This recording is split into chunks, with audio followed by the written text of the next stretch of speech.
Seigneur, ta parole est grande, elle demeure à jamais. Ta parole est infaillible, rien ne peut la supprimer. Bienvenue chers téléspectateurs, je vous souhaite la bienvenue ainsi qu'à tous dans le monde entier, dans un nouvel épisode de cette émission quotidienne d'études Toute la Bible.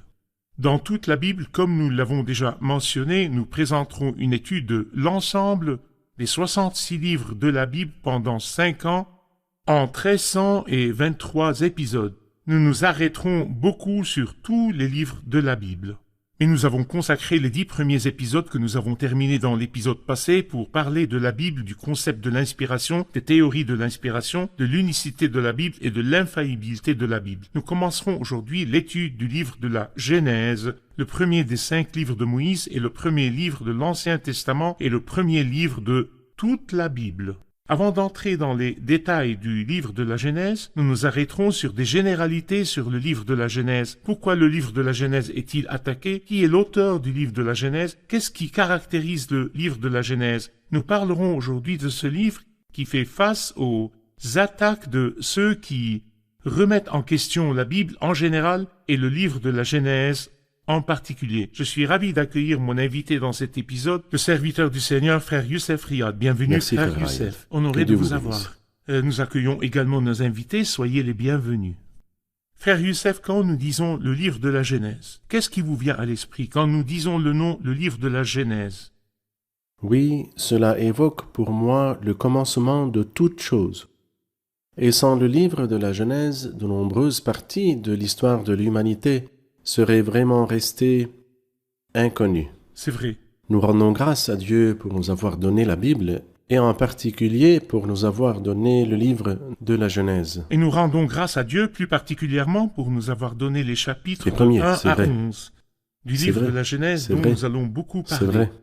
Revenons au début et rappelons Oui. que la Bible est divisée en parties. Oui. Pourriez-vous nous parler des parties de l'Ancien Testament et de la place du livre de la Genèse parmi ces parties? Oui, l'Ancien Testament, qui nous dit que le Messie va venir, se divise en 3 parties principales. Les livres historiques, les livres poétiques et les livres prophétiques. Ils parlent du passé, du présent et de l'avenir. Si nous prenons les livres historiques, sont divisés en 5 livres, les 5 livres de Moïse, puis 12 livres historiques. Ensuite viennent 5 livres poétiques, qui sont le cœur de la Bible, et enfin il y a 17 livres prophétiques, 5 prophètes majeurs et 12 prophètes mineurs. Le livre de la Genèse se trouve dans les 5 livres de Moïse et il est le premier livre de la Bible. Exactement. Il est le premier livre dans cette collection, le premier des 5 livres et le premier livre de la Bible. Parfait. L'architecture de la Bible nous dit qu'il doit y avoir un lien entre le livre de la Genèse et le reste des livres de la Bible en général, et le livre de l'Apocalypse en particulier parce que c'est le dernier livre de la Bible. C'est vrai. Quel est le lien entre la Genèse qui est le premier livre et le livre de l'Apocalypse qui est le dernier? Avant de répondre à votre question, rappelez-vous que Moïse a écrit 5 livres, dont le premier est le livre de la Genèse. Et Jean a écrit les 5 derniers livres, dont le dernier est l'Apocalypse. Et dans cette optique, y a-t-il un lien entre les 2 livres, la Genèse et l'Apocalypse? Oui. Par exemple, au commencement, Dieu créa le ciel et la terre. C'est dans Genèse 1:1. Quand vous allez à Apocalypse 21, puis je vis un ciel nouveau et une terre nouvelle. C'est-à-dire, dans le premier livre, nous voyons le paradis perdu. L'homme hors du jardin d'Éden. Oui, il a perdu le paradis. Alors que nous trouvons dans l'Apocalypse le paradis restitué. Nous l'avons perdu. Il était censé rester perdu pour toujours. Mais nous avons un Dieu majestueux, un grand Dieu. Dans sa grande miséricorde, il n'a pas voulu que nous restions perdus et égarés. Il nous a restitué le paradis. Nous lisons aussi dans Genèse 3 sur l'arbre de vie dont l'accès était interdit. Et d'autre part, nous lisons dans Apocalypse 2 et Apocalypse 22 sur l'arbre de vie qui nous est accessible pour nous en approcher et en manger. Nous lisons sur Babel, le grand désastre dans Genèse 10 et 11. Et nous lisons sur le jugement de Babylone, dans Apocalypse 17 et 18.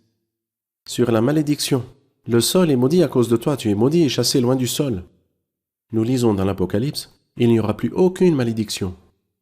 Donc, il y en a plein. Nous lisons sur le vieux serpent dans le livre de la Genèse 3. D'autre part, nous lisons sur le serpent et sa fin dans Apocalypse chapitre 20. Il y a beaucoup de liens entre les premières paroles écrites par inspiration divine et les dernières paroles écrites par inspiration. Parfait. Parce que le livre de la Genèse est le premier livre de la Bible, laissez-moi dire qu'il est la pierre angulaire Oui. sur laquelle le reste du bâtiment sera construit Oui. et qu'il est le grenier des C'est graines d'où proviennent les graines de tous les livres de la Bible. C'est vrai. C'est l'aéroport d'où décolle l'avion ou le pilote vers tous les aéroports des livres, de telle sorte qu'on puisse trouver un fil conducteur allant de la Genèse à tous les livres de la Bible. C'est vrai. Ce livre fait l'objet d'attaques féroces de l'ennemi. Ces attaques consistent à contester son auteur et à contester son contenu. On parlera beaucoup de ces fausses accusations ou de ces fausses suspicions contre le livre des commencements. C'est vrai. Mais allons voir ensemble quelques motifs des attaques contre ce livre que vous commenterez par la suite. Merci de les commenter. Pourquoi ces attaques contre le livre de la Genèse? Premièrement, parce qu'il prouve que le monde appartient à Dieu par la création. Et bien sûr, Satan, l'escroc et ses partisans, évidemment, n'aiment pas que le vrai propriétaire de la terre apparaisse. Bien sûr, ils veulent escroquer et prétendre que Satan C'est vrai. est C'est le pourquoi vrai ils ont dit propriétaire. d'abord que Dieu n'a pas créé l'univers. Exactement. Parce que celui qui crée possède Exactement. et il n'a pas le droit de Dès le posséder. début, ils l'ont exclu dès le début. Exactement. Mais les insensés pensent que Dieu... Les insensés pensent Dieu n'existe C'est pas. vrai. Deuxièmement, parce que c'est le livre de la descendance de la femme. La descendance de la femme qui écrasera la tête du serpent. Il fait référence à ce personnage qui est venu dans la plénitude des temps et a effectivement écrasé la tête du serpent. Et troisièmement, parce que c'est le livre du sacrifice et de la rédemption. Satan a réussi à introduire le péché, mais le Seigneur est venu, il a élaboré un moyen, par la droiture et la justice, d'ôter le péché. Mais comment? Et c'est pourquoi ce livre-là fait l'objet d'attaques de Satan et de ses partisans. Quatrièmement, parce que ce livre dénonce le plan de Satan pour détruire l'homme. C'était son désir. Effectivement, Satan espérait que le coup qu'il a porté à Adam et Ève serait un coup fatal. Et en effet, sans l'apparition du Christ dans la plénitude des temps, qui est apparu pour détruire les œuvres du diable, l'humanité aurait été perdue pour C'est des vrai. siècles et des siècles. Parce que c'est le livre des graines de toute la Bible, et parce que le diable et les méchants détestent la Bible, ils intensifient leurs attaques contre elle. C'est pourquoi le livre de la Genèse, parce que c'est le grenier de graines, il est donc la cible, c'est-à-dire il a la plus grande part de la haine des hommes méchants. Parce que c'est le livre de la première référence à la justification par la foi, Genèse 15, et à l'adoration et à l'amour, Genèse 22. Bien sûr, il déteste la justification par la foi et il déteste l'adoration de Dieu et l'amour. C'est pourquoi ce livre est détesté. Enfin, parce que c'est le livre de l'appel céleste et de l'alliance abrahamique, qui promet l'héritage de la terre et la bénédiction à toutes les nations, pour que le vrai propriétaire apparaisse, à savoir Dieu, qui veut donner à son peuple cette terre et donner la bénédiction à tous les peuples de la terre. C'est pour cette raison aussi que Satan déteste ce livre. Remarquez, frère Youssef, que la plupart des suspicions sont dirigées contre les chapitres de 1 à 11. À Oui. savoir le sacrifice et la rédemption, le fait que Dieu est propriétaire du monde, Genèse 1, Genèse 3. Dans ce livre, Dieu a mis pour nous la pierre angulaire, surtout dans les chapitres de 1 à 11. C'est pourquoi Satan intensifie ses attaques sur les chapitres de 1 à 11. Et si Dieu le veut, nous parlerons beaucoup dans ces épisodes de chaque parole dans le livre de la Genèse. C'est vrai. Nous ferons une pause, puis reviendrons pour prendre une question.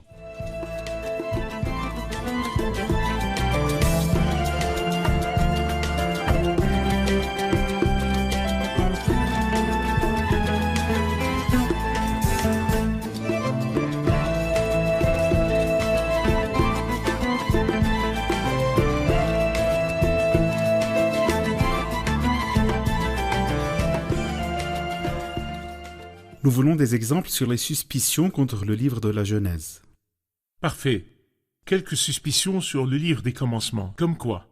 Il est connu que l'auteur de ce livre, et c'est ce que dit le Christ lui-même, à moins qu'il n'y ait quelqu'un qui est imposteur, qui prétend en savoir plus que le Christ, qui est Dieu, qui s'est révélé comme un être humain, il nous dit que l'auteur du livre de la Genèse et Moïse.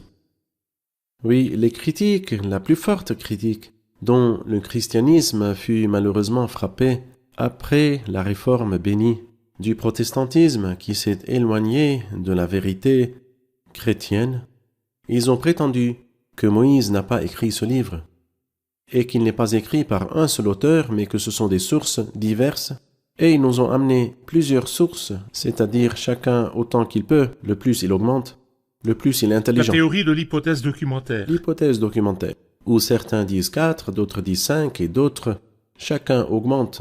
Nous avons quelque chose comme ça. Pouvez-vous nous l'expliquer, frère Voyons. Youssef, la théorie des 4 sources? Allez-y. Oui, alors, celui qui a d'abord lancé cette théorie était un médecin français. Et il était connu pour sa corruption morale. Il n'avait rien à voir avec les questions religieuses en général. Mais le nom de cet homme-là était Jean Astruc. Et il a lancé cette théorie et quelqu'un en Allemagne l'a reprise, un hérétique également, qui s'appelle Eckhon. Et ensuite est venu Julius Wellhausen.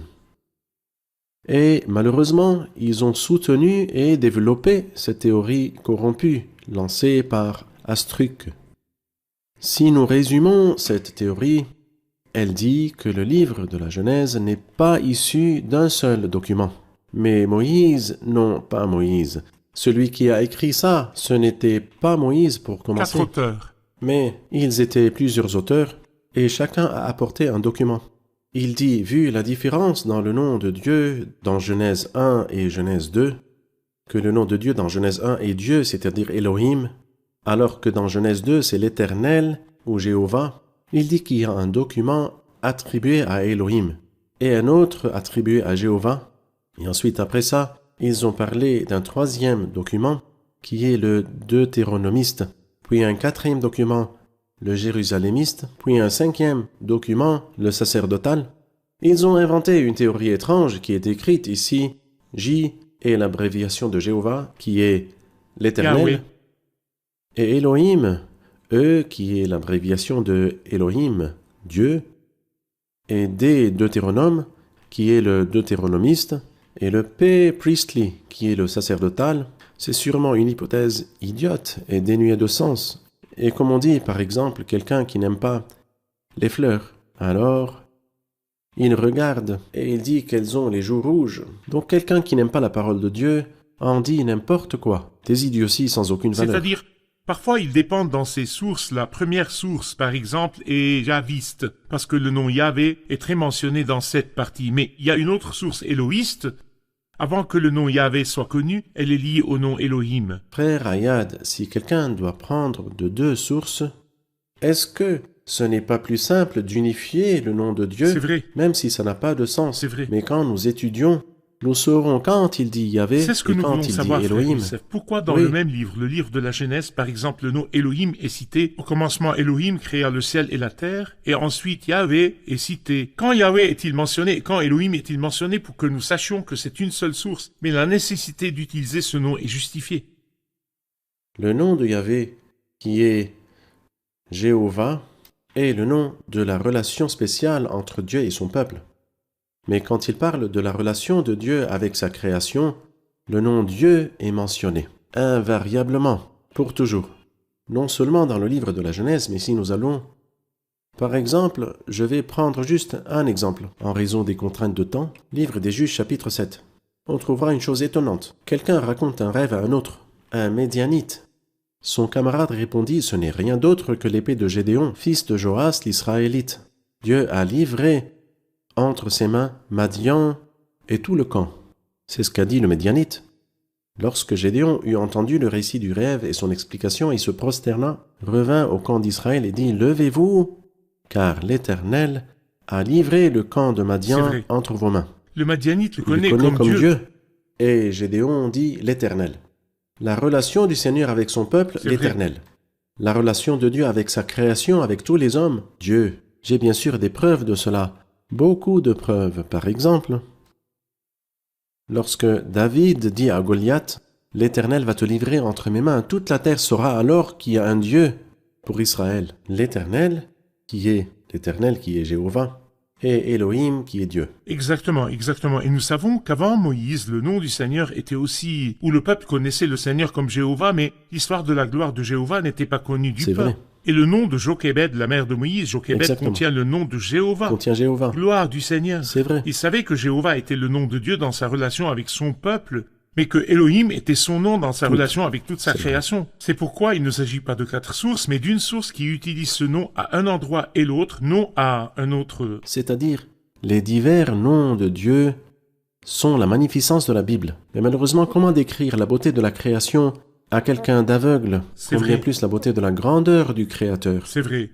Parmi les suspicions, frère Youssef, ils disent qu'il y a diverses sources et nous avons répondu à cela. Oui, Parmi les suspicions liées au livre de la Genèse aussi, ils disent que des chapitres 1 à 11, ce n'est ni une histoire réelle, ni des événements réels, mais des événements symboliques, épiques, mythiques, qui ne méritent pas de faire partie intégrante de l'inspiration. Comment leur répondre? alors malheureusement, celui qui a fait référence à l'époque de Noé et au déluge et ce qui est arrivé au temps de Noé, qui a fait référence à ça? S'ils avaient été mentionnés une seule fois dans la Bible, nous aurions dit une épopée ou un mythe. Mais quand la Bible les mentionne, il y a 7 auteurs de l'inspiration qui ont parlé du déluge. 7. Le Christ lui-même a parlé de cette époque-là. Comment une personne, quelle qu'elle soit, peut-elle prétendre en savoir plus que le Christ? Oh! Déclarez que vous êtes infidèle et finissons-en. Si vous déclarez que vous ne croyez ni en la Bible ni en Dieu, c'est fini. Mais non, moi je crois en Dieu et je crois en Christ, mais j'en sais plus que lui.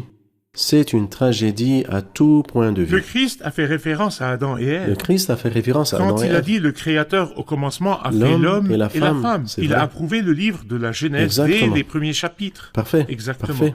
Et il a affirmé l'histoire du déluge. Et il a fait référence à l'époque de Noé. Exactement. En ce qui concerne l'histoire du déluge, ils disent aussi que le déluge était un événement, si c'était réellement produit, que c'était un événement local et non pas global. C'est-à-dire dans une certaine zone géographique, il n'y a rien qui s'appelle l'ancien monde fut submergé par l'eau et périt. Avez-vous un commentaire à ce sujet? C'est triste et malheureux. Encore qu'ils en sachent plus que Dieu, ou c'est ce qu'ils prétendent. Si vous lisez l'histoire, elle dit l'eau monta au-dessus des montagnes si bien qu'elles furent recouvertes de 7 mètres et demi. Ceci est dans la Genèse. Bon, si c'était une inondation locale, à quoi sert alors cette histoire, l'histoire de l'arche pour commencer? Dieu aurait très bien pu mettre quelques animaux dans des endroits où il sait qu'il n'y a pas de déluge. Les espèces seraient préservées. Pourquoi Dieu a-t-il insisté à amener les animaux dans l'arche pour préserver la race et l'espèce? C'est vrai. Ensuite, il fait référence, comme vous l'avez déjà dit, dans 2 Pierre chapitre 3, il nous dit dans ce chapitre que l'eau a submergé le monde et le monde ancien, a péri, tout entier. le monde entier. Et également, le ciel et la terre actuels sont gardés pour le feu par la même parole de Dieu. Pour le jour du jugement et la perdition des hommes impies, Dieu dit « Je n'amènerai pas d'eau, mais je brûlerai la terre par le feu ». Et c'est ce que l'apôtre Pierre a dit dans sa 2e épître, chapitre 3. Parfait, je vous remercie. Nous ferons une pause, puis reviendrons pour une question.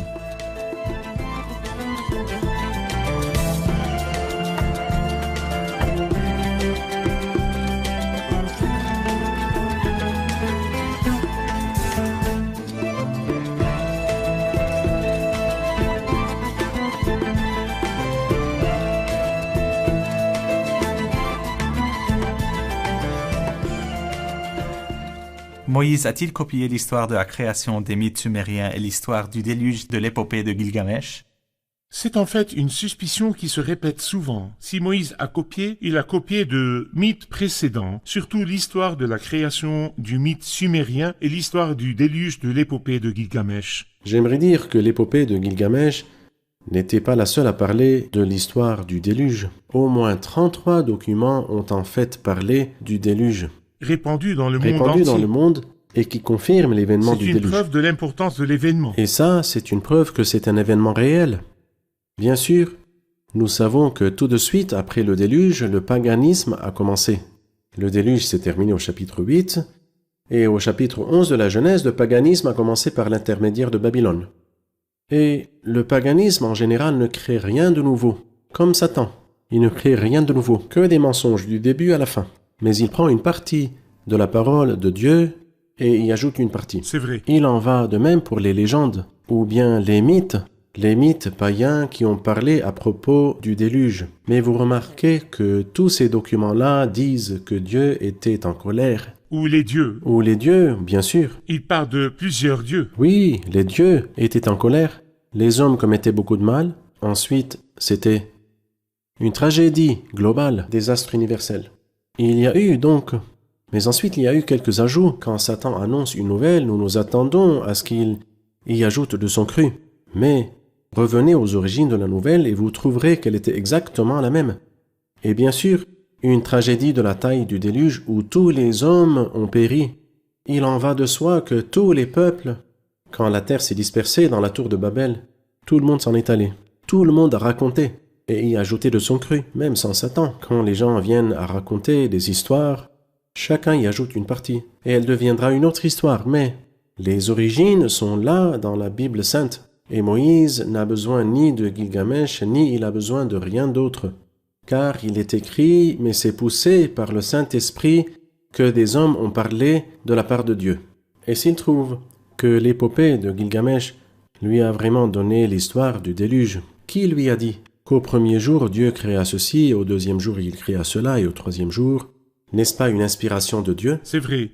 Même selon ce critère aussi, les mythes sumériens qui ont parlé de la création, même s'ils disent qu'ils étaient avant Moïse et que Moïse a copié d'eux, le livre de la Genèse nous dit dès le début qu'Adam avait une descendance méchante appelée descendance de Caïn. C'est cette descendance qui a falsifié la vraie connaissance de Dieu et y a ajouté jusqu'à ce que nous soyons arrivés au déluge. Sinon, le déluge ne serait pas venu sur ce monde. Mais il y a une vraie descendance qui a préservé la vraie connaissance de Dieu, et c'est la descendance de Seth. Et comme vous l'avez souligné, il y a des informations correctes sur la création, mais ils y ont ajouté de la corruption de l'esprit humain, et c'était la méchante descendance de Caïn. Mais ce que Moïse a écrit, il l'a écrit par une révélation divine directe, et il n'a rien pris des choses précédentes. C'est poussé par le Saint-Esprit que des hommes ont parlé de la part de Parfait. Dieu.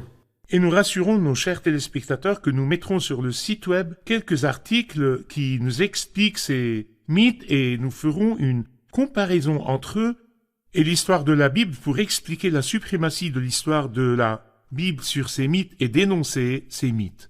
Frère Youssef, à la fin de cet épisode, si nous voulons adresser un message aux téléspectateurs, comment abordez-vous la Bible en général et le livre de la Genèse en particulier? L'abordez-vous avec l'esprit de maître ou avec l'esprit de disciple afin de tirer profit de la première parole de la Bible? Oui, bien sûr, si c'est par l'esprit de maître, cette personne, Dieu le renverra les mains vides, car il a renvoyé les riches les mains vides, et il a rassasié de bien les affamés. Mais je voudrais dire, non seulement avec l'esprit de disciple, qui est un très bon esprit, mais j'aime un verset dans le livre du Cantique des Cantiques, chapitre 2, verset 8, « La voix de mon bien-aimé. Je lis la Bible et j'y sens le souffle de mon Maître et mon Seigneur, qui m'a lavé par son sang. Quand je lis la Bible, j'écoute la voix de mon bien-aimé, dont le Christ a dit dans Jean chapitre 10, « Les brebis écoutent la voix de leur berger, discernent la voix de leur berger de toutes les autres voix. » N'importe quelle voix. La brebis ne connaît pas forcément les voix de tous les chanteurs. Elle ne connaît la voix d'aucun chanteur. Mais dès qu'elle écoute la voix de son berger, la brebis se secoue quand elle écoute la voix de son berger. Approchez-vous de la Bible pour écouter la voix de votre Sauveur bien-aimé, et vous ne serez que gagnant. Et quiconque qui aborde la Bible comme un disciple, la Bible ne sera jamais avare avec lui. La révélation des paroles du Seigneur est claire, elle donne de l'intelligence à ceux qui manquent d'expérience. Merci, nous sommes arrivés à la fin de l'épisode, nous allons le réviser avec Amen. nos invités. Cet épisode était une introduction au livre de la Genèse, plein d'informations précieuses. Qu'en avez-vous tiré? Nous avons compris pourquoi Satan a lancé son attaque intense contre le livre de la Genèse, parce que c'est le livre où Dieu déclare son acte de propriété du monde et de l'univers parce qu'il en est propriétaire, et parce que c'est le livre qui contient le verset qui dit que la descendance de la femme écrasera la tête du serpent, et parce que c'est le livre où il y a le sacrifice et la rédemption et où Satan a essayé de rompre la relation de l'homme avec Dieu par la chute, mais il a échoué. Merci, parfait. Le livre de la Genèse est le grenier des graines de la parole de Dieu, et c'est le commencement de toute chose. Parfait. Malgré l'attaque satanique féroce contre la Bible en général et le livre de la Genèse en particulier, Je suis très rassuré par les paroles du Christ qui a dit « Le ciel et la terre disparaîtront, mais mes paroles ne disparaîtront pas. » Et voici le livre de la Genèse entre nos mains, et il restera entre nos mains. Parfait, merci. Merci, frère Youssef, que Dieu vous bénisse. Chers téléspectateurs, dans cet épisode préliminaire de l'étude de la Bible, du livre de la Genèse et de tous les livres de la Bible, nous avons tous dit et déclaré que nous demeurons fermes dans ce livre. Ce livre, la Bible en général, et le livre de la Genèse n'a nullement plusieurs sources, mais la façon dont Moïse a écrit correspond à ce que la Bible dit, mais c'est poussé par le Saint-Esprit que des hommes ont parlé de la part de Dieu. Venez à la Bible avec cet esprit, l'esprit de disciple, et demandez au Saint-Esprit, demandez au Seigneur de vous ouvrir l'esprit, afin que vous puissiez découvrir la grandeur de ce livre. Nous nous retrouvons dans un nouvel épisode, que le Seigneur soit avec vous.